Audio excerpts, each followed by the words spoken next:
are we? We good? We good? I'm in a mess. I'm in trouble. I don't know what to do. No, I don't have a clue. I was in the back thinking, well, how will I start the show tonight? And I thought, well, I know. I'll start with a blonde joke. I get out here. Blonde, blonde, blonde, blonde, blonde. My God.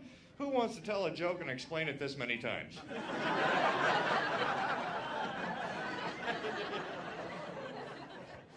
Funny. I'll ask permission. May I tell a blonde joke? Okay. I'll go slowly. All right, so a blonde walks into the library. She walks up to a librarian and she says, I'd like a cheeseburger, small fries, and a shake. And the librarian goes, huh? She said, I'd like a cheeseburger, small fries, and a shake. And the librarian goes, lady, this is a library. She went, oh. I'd like a cheeseburger.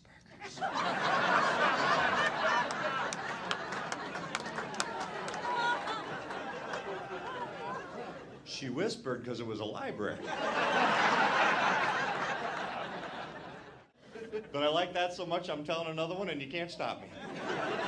So a blonde takes her car into the shop to get repaired. She's sitting around waiting. Finally, the mechanic comes out, and he says, you're all set. You can go now. And she goes, well, what is it? What's going on? He goes, just crap in the carburetor. She goes, ooh, how often do I have to do that?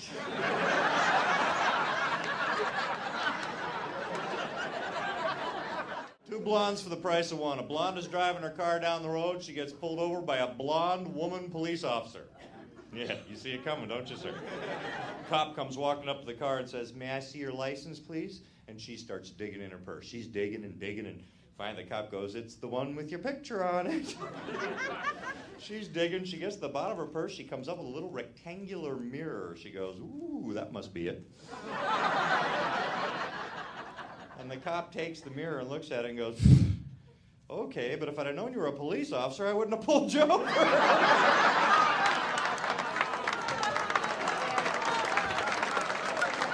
Last time I was here in Vegas, a woman came up to me after my show and she said, excuse me, Mr. Comedian.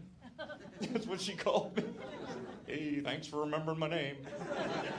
She said, Mr. Comedian, is that a toupee? What a rude question. I said, yes, ma'am, it is a toupee, but I got a really good deal on it, you know, what with the bald spot and all. Did you just see me down at the toupee store? Anything completely gray. Big friggin' hole in it right here. Ooh, that's perfect. Thank you. See, this is half off, isn't it? Welcome to my job. Do I have a great job or what? Look. Basically what I do is I read the newspapers, then I report back to you guys. I just read this last week. Do you know that the average human being has 7 sexual fantasies a day? Yeah, some of you bastards aren't carrying your weight. Hell, I've had 7 just since I hit this stage. Hell, sir, you were 3 of them. I read this when I was down in the Caribbean. Do you know you have a better chance of being killed by a pig than you do by a shark? Yeah. Think this is going to change those Jaws movies? Guy walking through a cornfield? Da-da.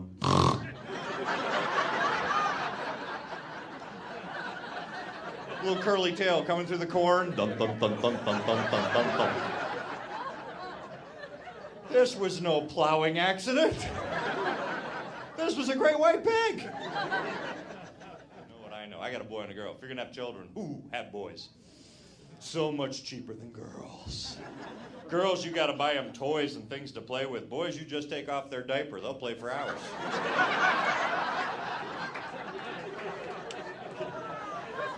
Some of us still do, huh, sir? To tell you about my little daughter. My daughter has a friend. Her name is Bree. This is the cutest child you have ever seen in your entire damn life. She's about this tall. She has long blonde hair, big eyes, just an angelic face. You know what, Barbie? She's you as a small child. She is so sweet and innocent, and she walks right up to you and she says, hi, how you doing? Oh, and you had a big advantage here. I described her to you.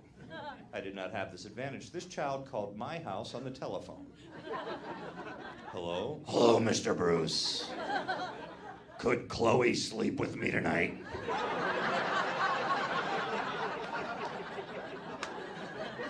I'm gonna go with no on this one.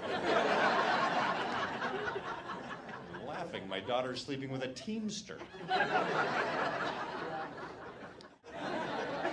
It's a great place, Pennsylvania. It is. We have the best town names in America in Pennsylvania. Who knows the best town name in America?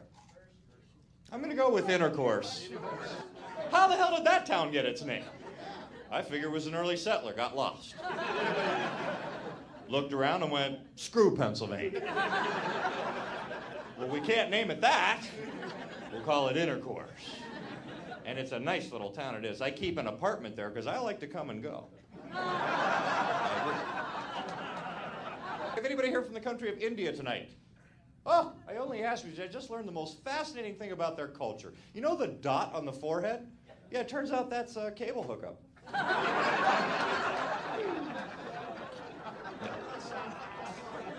Back in Pennsylvania, I own some comedy clubs, one of which is in Scranton called Wisecrackers. Do you know my club? Well, get your butt over there. You came all the way out here to see me, now you can go home and see me again. But one of my clubs in Pennsylvania is in a hotel owned by an Indian family, and I did that joke in front of the owner one night. Afterwards, I went up to talk to him because I want to make sure he didn't find any offense, because I certainly didn't mean any. And he said, oh, no, I thought it was very, very funny. He said, but apparently, Scott, you do not know why the Indian women have the dot. And I said, no, I don't. He said, well, it's very simple. When you marry the Indian woman, you peel that dot off to see if you want a hotel, a gas station, or a 7-Eleven.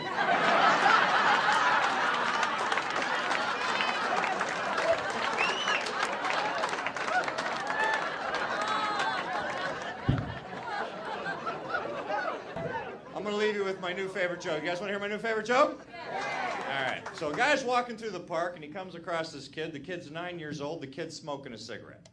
He walks up to him. He says, hey, you're a kid. You shouldn't be smoking. And the kid said, well, my grandfather lived to be 94 years old. And the man said, and he smoked cigarettes? And the kid said, no, but he minded his own damn business. I'm Scott Bruce. You've been wonderful. Good night.